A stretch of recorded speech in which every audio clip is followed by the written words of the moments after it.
영화관에서 영화가 다 끝나고 나면요, 그 다음에 등장하는 게 있죠.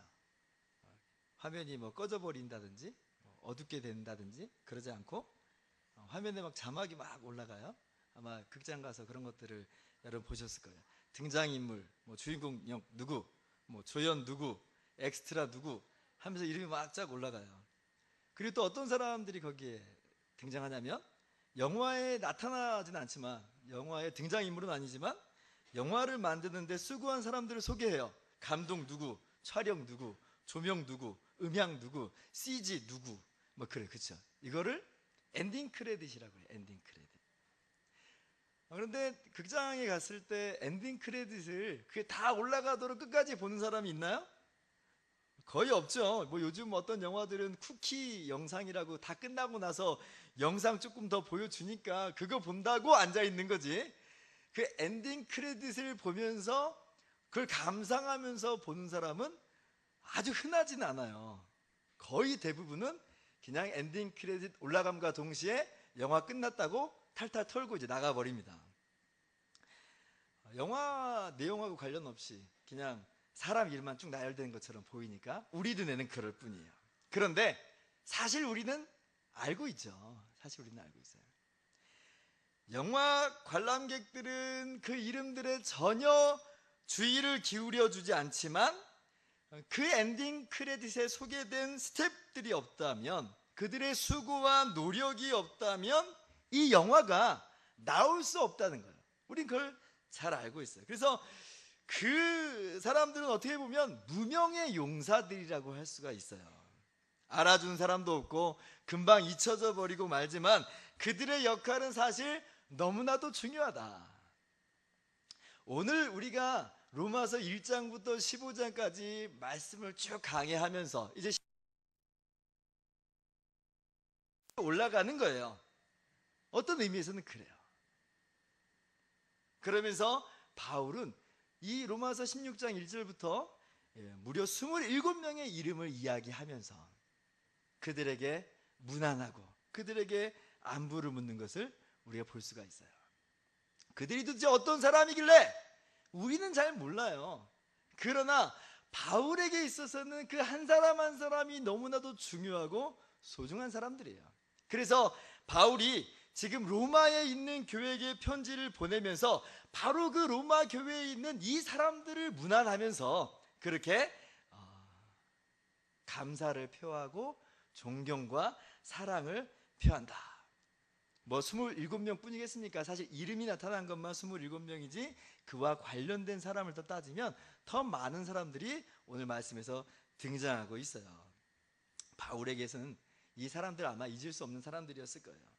오늘 말씀을 쭉 보면 어떤 사람들은 바울과 함께 물불을 가리지 않고 복음 사역을 감당했던 사람도 있는 것처럼 보이고, 어떤 사람들은 바울의 그 복음 사역 중에서 처음 예수님을 믿게 된 그런 사람, 그런데 그 사람이 이제는 성숙한 그리스도인이 돼서 영적인 이 또 다른 사람들을 이끌어준 사람으로 성장하는 것 같아 보여요.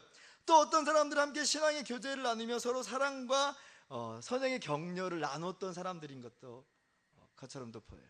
근데 바울이 그들을 기억하고 잊지 않고 있더라. 여러분, 오늘 이 말씀이 우리들에게 그렇게 큰 감흥으로 다가오진 않아요. 그런데 이 말씀 보면서 저는 마음 가운데 크게 부딪혀오는 그런 사실이 하나 있었어요. 뭐냐면 바울이 그의 지난 날들의 모든 사역을 이루어 가면서 지금 이 이름들을 기억하며 그들의 이름을 불러주는 것과 마찬가지로, 아하, 우리 주님께서 장차 다시 오실 그때에 바로 우리들의 이름을 이렇게 부르시겠구나 라고 상상하게 되더라는 거예요. 아니, 바울도 지금 이 사람들의 이름을 하나하나 불러주는데 우리 주님이 우리의 이름을 모르시겠습니까? 그렇지 않아요. 사람들은 몰라줄 수 있죠. 사람들에겐 잊혀진 그런 존재처럼 우리가 살아가는 것처럼 보일 수 있어요. 사실 우리가 보기에도 그렇게 대단한 것처럼 우리 여겨지지 않아요. 그러나 하나님은 우리의 이름을 부르시더라. 요한복음 보면 예수님께서 이렇게 말씀하시는 것을 봐요. 나는 선한 목자라 나는 내 양을 알고 양도 나를 아는 것이 아버지께서 나를 아시고 내가 아버지를 아는 것 같으니 나는 양을 위하여 목숨을 버리노라 라고 말씀하시면서 10장 3절에 이렇게 이야기합니다. 같이 읽어볼까요? 시작. 양은 그의 음성을 듣나니 그가 자기 양의 이름을 각각 불러 인도하여 내느니라. 우리가 볼 때는 이 양이 그 양 같고 그 양이 저 양 같은데 목자에겐 다르더라는 거예요. 목자는 그 하나하나의 이름을 붙여놔요. 그리고 그들의 이름을 불러주세요. 그와 같이 주님도 당신의 기르시는 양인 우리의 이름을 부르신다. 지난주 주일학교 설교 때 아이들에게 잠깐 이야기했지만 그때 삭개오에 대해서 설교를 했어요. 세리장입니다. 죄인으로 취급받던 사람이에요. 사실 죄인이에요. 근데 그 세리장인 삭개오가 예수님 보고 싶어서 보기 위해서 무화과 나무 위에 올라갔을 때예요. 근데 그때 예수님께서 삭개오를 보시면서 뭐라고 말씀하세요? 삭개오의 이름을 불러주세요. 삭개오야, 속히 내려오라. 내가 오늘 내 집에 유하여야 하겠다. 삭개오야! 그렇게 이름을 불러주시는 거예요. 사람들한테 이 이름이 불릴 일은 별로 없었을 거예요. 아마 이놈 저놈으로 불렸겠죠. 이름이 아니라 이 경멸과 비난과 조롱으로 불려졌었던 사람일 텐데 예수님께서는 그 삭개오를 쳐다보시면서 삭개오야 라고 그 이름을 불러주시는 거예요. 아마 삭개오가 정말 깜짝 놀랐을 겁니다. 아니 어떻게 내 이름을 아셨을까? 부터 해서 내 이름을 불러주시다니 그렇게 감사하고 감격해 했을 거라 우리는 등이 짐작할 수가 있어요. 여러분 삭개오 같은 사람의 이름도 부르시는 주님이신데 주님께서 우리의 이름을 모르시겠는가? 아니에요. 주님께서 우리의 이름을 부르시고 우리 이름을 아시고 부르시는 그날이 있더라는 거예요. 한번 이렇게 상상을 한번 해봤어요. 우리의 이름을 넣은 초대장이 우리에게 배달됩니다. 그 초대장 보니까 선명하게 우리의 이름이 딱 기록되어 있어요. 초대장을 딱 펼쳐보니까 천국 초대장이에요. 그죠? 우리 다 하나님의 자녀가 되고 하나님의 영광스러운 나라에 들어갈 거잖아요. 초대장이 우리에게 배달됐어요. 우리의 이름이 거기에 있어요. 그래서 그 초대장 따라서 우리가 하나님의 영광스러운 나라로 들어갔어요. 자, 천국에서 이제 파티가 시작됐습니다. 그러면서 예수님께서 이렇게 말씀하시는 거예요. 이 자리에 오신 여러분 진심으로 환영합니다. 지금 잠깐 저의 특별한 친구들을 소개하겠습니다. 베드로 하니까 막 박수가 나면서 예, 베드로 나의 훌륭한 제자로서 사역을 감당했죠. 바울 하니까 박수가 막 있어요. 이 선교 여행 다니면서 정말 물불 가리지 않고 목숨 아끼지 않고 복음 증거 사역 잘해줬습니다. 정말 수고 많았습니다. 막 이렇게 예수님께서 소개하시는 파티라고 생각을 한번 해보세요. 그런데 그때에 그 사람들의 이름을 들어보면서 우리는 야, 저 사람들 정말 대단하지 라고 하면서 근데 뭐 저 사람에 비하면 나의 이름은 참 불릴 가치가 없어. 그렇게 그냥 앉아만 있는데 갑자기 우리 예수님께서 최양락 하면서 딱 저 이름을 불러주신다고 생각해 보세요. 상상을 해보는 거예요. 얼마나 감격스러울까. 그러면서 주님 소개하세요. 내가 참 사랑하는 친구입니다 라고 주님께서 제 이름을 딱 부르신다고 생각을 한번 해보는 거예요. 근데 눈물이 그냥 펑펑 나오더라고요. 그런데 이것이 비단 저의 상상만의 이야기는 아닐 거라고 저는 믿습니다.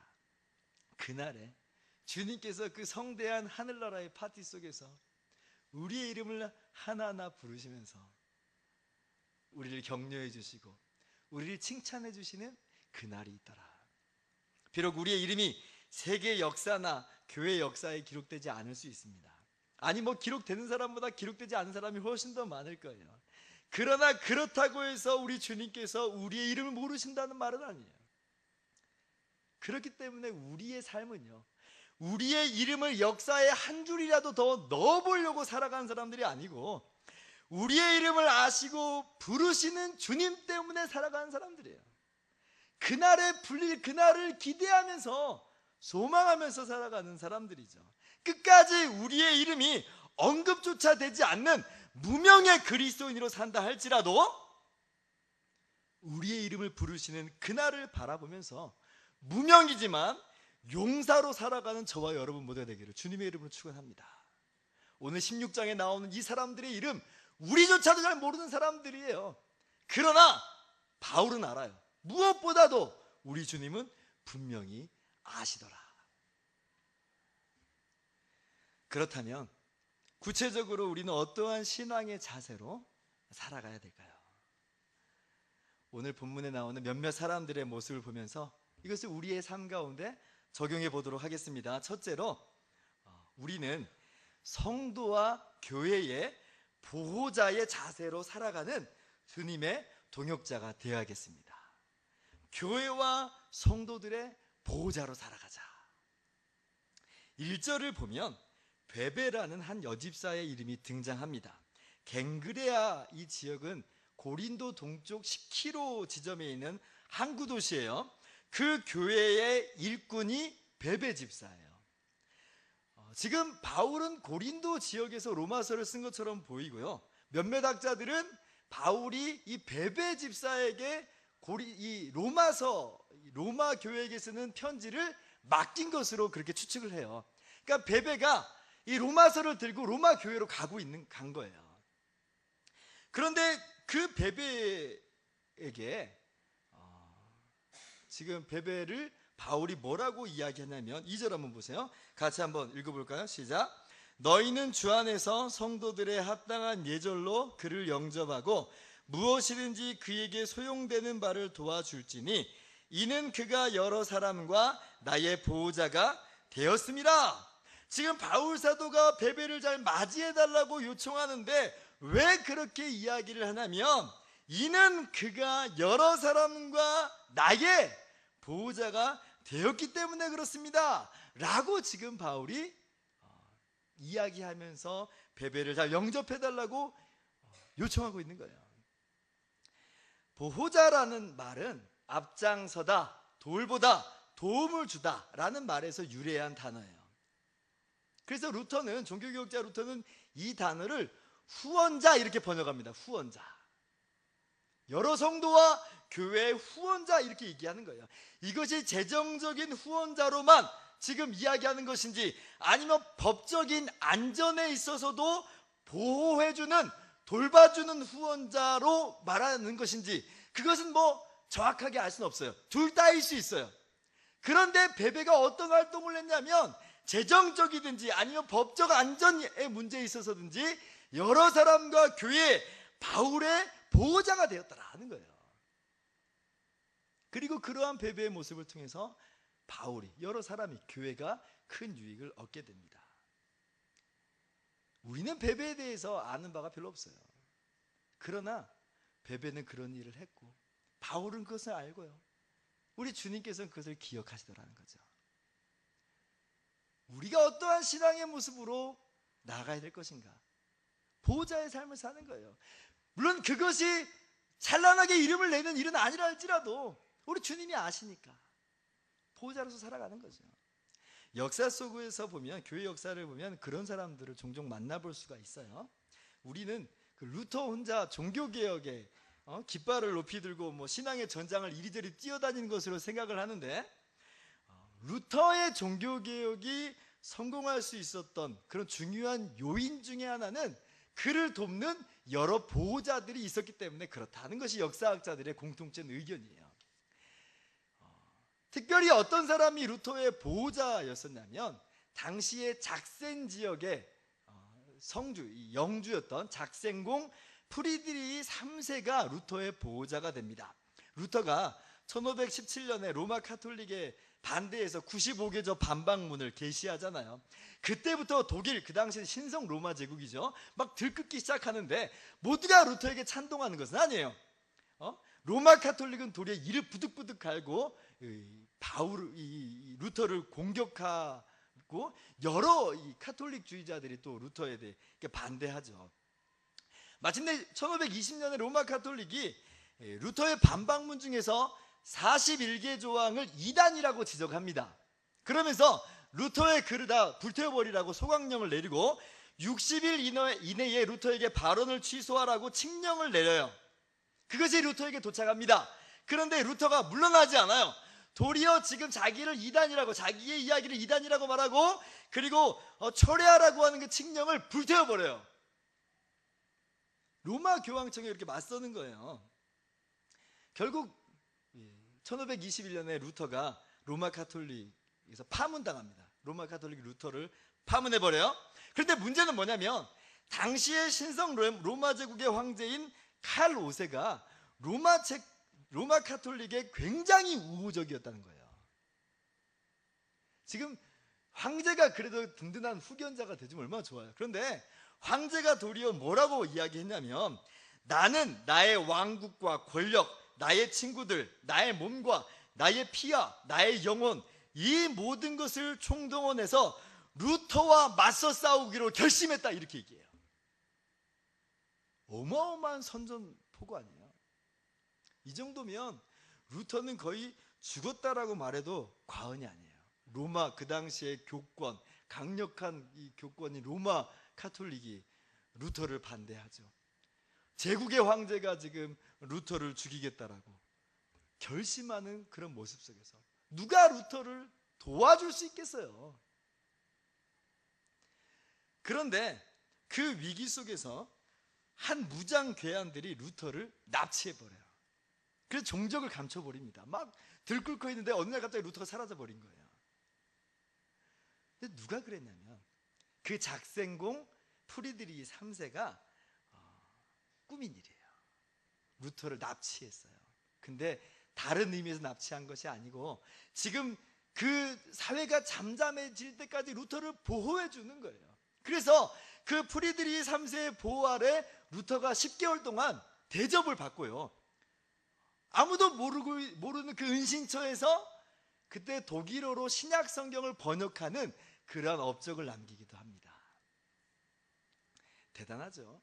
그 당시에 독일이 분열되어 있었다고는 하지만 로마 카톨릭 제국의 황제의 칙령을 맞선다는 것은 어쩌면 이 사람도 지금 자기의 목을 내어놓는 그러한 자세로 나아가고 있는 거예요.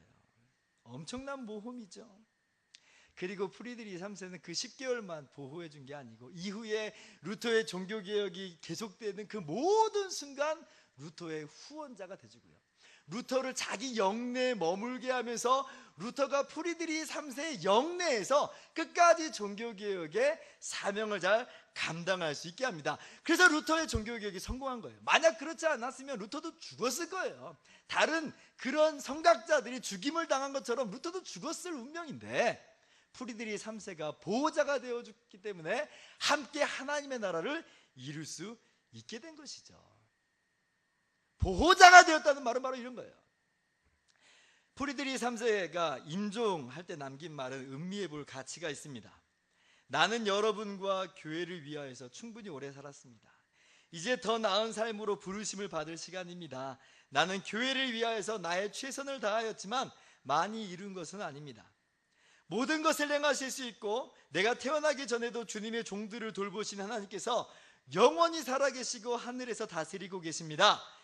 내가 이 방에서 무릎을 꿇고 주님께 쏟았던 많은 눈물과 기도가 열매를 맺지 못하는 법이 없도록 하실 것입니다. 멋진 모습, 보호자의 삶이었어요. 여러분, 루터의 이름은 들어봤지만 프리드리히 3세의 이름은 처음 들어봤을 거예요. 오늘 제가 이야기했으니까 그런 사람이 있었구나라고 하는 거지, 잊혀진 사람이고 묻혀진 사람들이에요. 학자들이나 기억할 만한 사람들이에요. 그러나 그러한 무명의 용사가 있었기 때문에, 그 사람이 보호자의 역할을 감당했기 때문에 종교개혁이 성공할 수가 있었어요. 네, 알려지진 않았지만 분명히 하늘나라에서 해와 같이 빛나고 있을 것이라 저는 믿습니다. 우리 또한 바로 이러한 모습으로 살아가야 되겠어요. 교회의 보호자, 사역의 후원자가 됩시다. 주님의 나라가 더욱더 확장되도록 하나님께서 우리에게 맡겨주신 여러 달란트를 사용합시다. 그럴 때에 주님께서 우리의 이름을 부르시면서 교회의 보호자로 수고했다라고 우리를 인정해 주시고 또 칭찬하실 것이에요. 그렇게 살아가시는 저와 여러분 모두가 되기를 주님의 이름으로 축원합니다. 둘째로 우리는 또한 동역자의 자세로 살아가는 저와 여러분의 모든 삶이 되기를 바랍니다. 3절 이하를 보면 또 이제 어떤 사람이 나오냐면 브리스가와 아굴라라는 부부가 나와요. 바울이 그들을 향해서 뭐라고 말하냐면 나의 동역자들이라 이렇게 이야기합니다. 여기 지금 기록된 모든 사람들이 다 바울의 동역자들인 것처럼 보이지만 특별히 지금 브리스가와 아굴라에 대해서 동역자라 말해요. 이 동역자라고 할 때에는 특별히 직접 돕는 사람을 의미해요. 직접 함께 일했던 사람에 대해서 이야기하고 있는 거예요. 아니 브리스가와 아굴라가 도대체 어떤 일을 했기 때문에 바울이 지금 나의 동역자라고 그렇게 이야기해주고 있는가? 4절 말씀입니다. 같이 읽어봅시다. 시작. 그들은 내 목숨을 위하여 자기들의 목까지도 내어놓았나니 나뿐 아니라 이방인의 모든 교회도 그들에게 감사하느니라. 정말 놀라운 얘기예요. 바울의 목숨을 구하고자 자신들의 목까지 내어놓았다 그렇게 이야기하는 거예요. 이게 뭐 구체적으로 어떤 사건을 말하고 있는지는 나타나 있지 않아요. 뭐 에베소 지역에 있었던 아마 소동을 얘기하는 것일 수도 있어요. 아마 그때에 브리스가와 아굴라가 위험을 무릅쓰고 바울을 도와주었을 수도 있습니다. 뭐 다른 사건일 수도 있어요. 근데 분명한 것은 이들 부부의 헌신과 희생과 동역이 있었고 거기에 바울이 도움을 얻었고 이방의 교회도 큰 유익을 얻었더라는 것이죠. 그런데 여러분, 이 브리스가와 아굴라가 그러면 전문 사역자였느냐? 그렇지 않아요. 브리스가와 아굴라는 전문 사역자가 아니에요. 목회자도 아니고 직업 선교사도 아니에요. 이들의 직업은 천막 만든 사람이에요.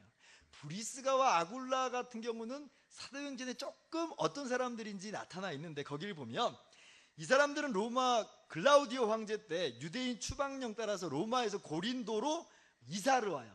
거기서 바울을 만납니다. 근데 바울도 천막 만드는 기술이 있어서 바울이 그들에게 가서 함께 일을 했다라고 이야기해요. 그때 바울이 천막 만들면서 유대인과 헬라인들에게 계속 복음을 전하는 것으로 고린도 교회가 세워지는데 아마도 브리스가와 아굴라 이 부부가 그때 예수님을 믿게 되고 구원을 받게 된 것처럼 보여요. 그런데 바울이 1년 6개월의 사역을 마치고 2차 전도 여행을 마치고 돌아갈 때에 이 부부가 바울을 따라 나서요. 고린도에서 1년 6개월 지나면서 이제 다시 한번 터전을 어느 정도 만들어 놨는데 지금 그 만들어 놓은 터전 지금 다 접고 바울을 함께 따라 나서는 거예요. 지금 누구도 뭐 브리스가와 아굴라에게 뭐 선교사라고 목회자라고 칭호를 붙여주지도 않는데 기꺼이 그런 일을 감당한다는 거죠. 바울의 사역과 동참하면서 바울의 동역자로서 일을 합니다. 여러분, 이 브리스가와 아굴라의 모습을 볼 때 이것이 오늘을 살아가는 우리의 모습이 되어야 되지 않나 저는 생각을 해봐요. 여러 가지 삶의 모습이 있고 우리에게 여러 가지 직업들이 있죠. 그런데 어떠한 모습과 자세로 우리가 살아가야 될까? 그 직업 자체에 몰두할 것인가? 그리고 그 직업 자체가 주는 어떤 결과, 어떤 부귀나 명예나 성공에 몰두할 것인가? 아니에요.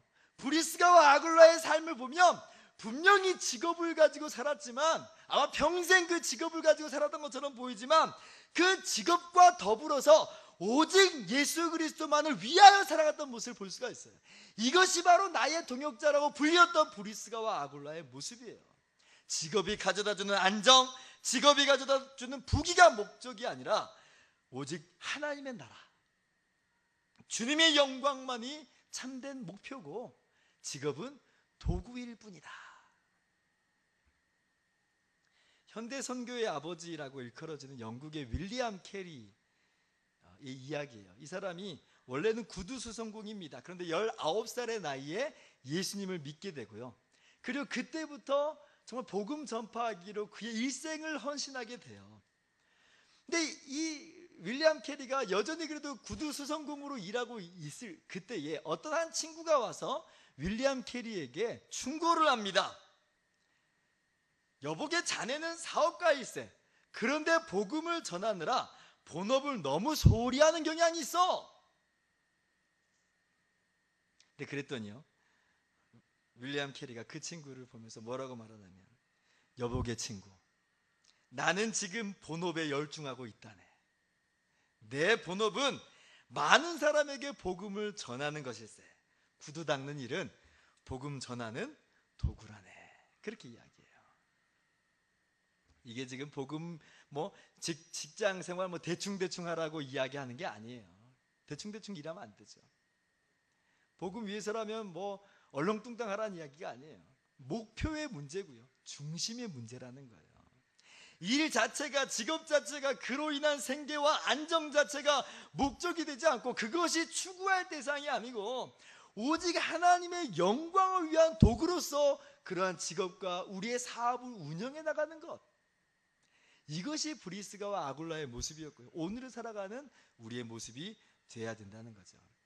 그래서 브리스가와 아굴라는 이후에 바울의 지도를 따라서 에베소까지 가게 되고요, 바울이 에베소에 그들을 머물게 하면서 에베소에서 복음 사역을 계속해서 감당하게 합니다. 그때에 브리스가와 아굴라가 키워낸 사람, 만난 사람이 아볼로라는 사람이고, 그 아볼로에게 복음을 전하고 잘 양육하는 것으로 아볼로가 당시 신약 세계 속에서 또 하나님의 사람을 우뚝 서게 하는 그러한 징검다리 역할을 하는 사람이 바로 이 브리스가와 아굴라예요. 그리고 그 브리스가와 아굴라가 지금은 로마에 가 있는 거고, 그 브리스가와 아굴라를 지금 기억하면서 바울이 특별한 존경과 문안 인사로 지금 로마에 있는 교인들에게 편지를 써보내고 있는 거예요.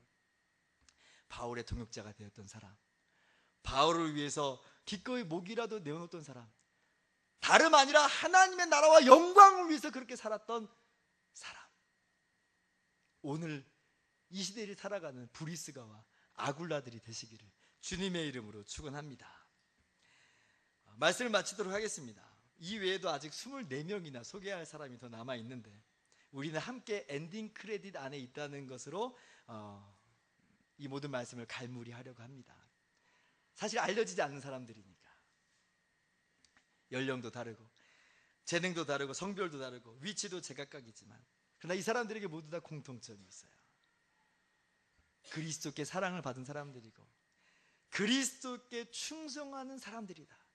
그들이 바로 이 복음을 지금 이루어내고 있는, 하나님의 나라를 이루어가는 그런 위대한 하나님 나라의 건설자들이다. 이것이 이들이 가지고 있는 공통점이에요. 그리고 그 뒤에 우리의 이름이 새겨지고 있는 줄 믿습니다.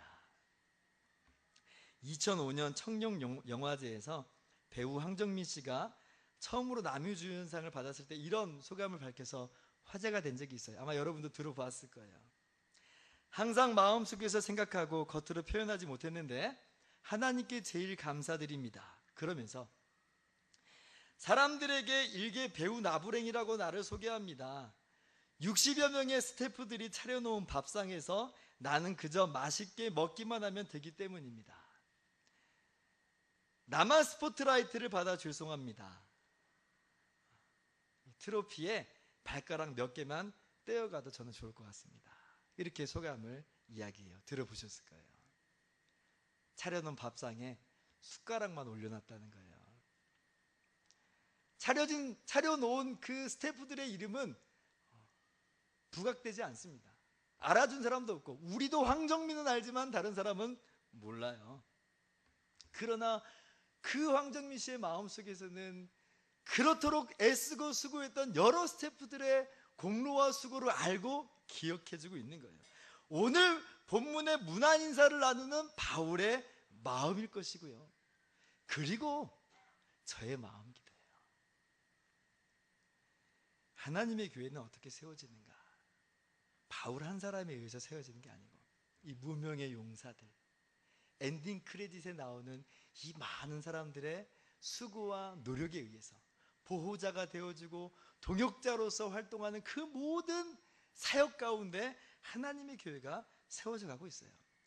그리고 분명한 것은 사람들은 몰라줄지언정 하나님은 아시고 우리의 이름을 불러주신다. 잘하였다. 착하고 충성된 종아. 그날에 우리의 이름을 부르실 줄을 믿습니다. 비록 이름도 없지만 빚도 없는 것처럼 보이지만 하나님을 위해, 교회를 위해 보호자가 되시고 동역자로 수고하시는 여러분들 모두에게 하나님의 은혜와 평강이 가득 넘치기를 다시 한번 축원합니다. 기도하겠습니다.